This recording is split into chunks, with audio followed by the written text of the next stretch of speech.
بسم الله الرحمن الرحيم يا أيها المزمل قم الليل إلا قليلا نصفه أو انقص منه قليلا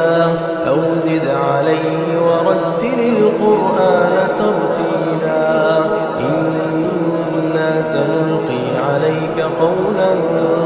ثقيلا إن ناشئة الليل هي أشد وطئا وأقوم قيلا إن لك في النهار سبحا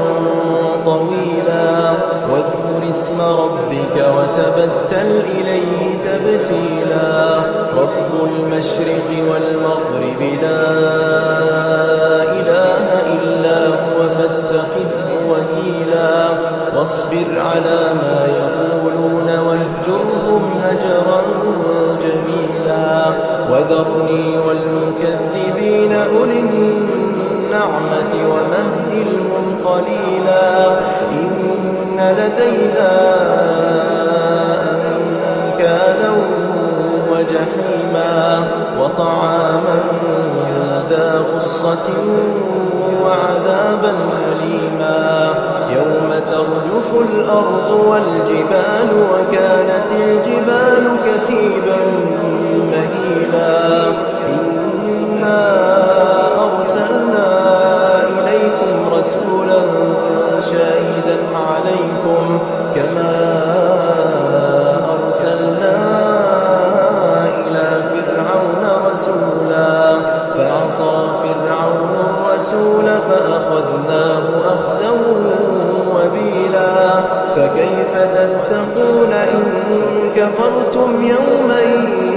يجعل الولدان شيبا السماء منفطر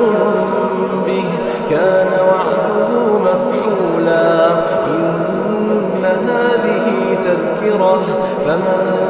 شاء اتخذ إلى ربه سبيلا إن ربك يعلم أنك تقوم أدنى من ثلثي الليل ونصفه وثلثه وطائفة من الذين معك والله يقدر الليل والنهار علم أن لن تحصوه فتاب عليكم فاقرؤوا ما تيسر من القرآن علم أن سيكون منكم مرضى وآخرون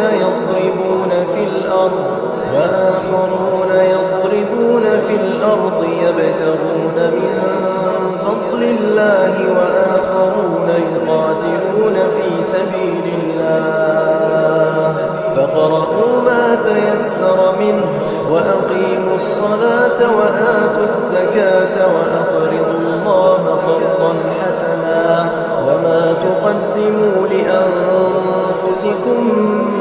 من خير تجدوه عند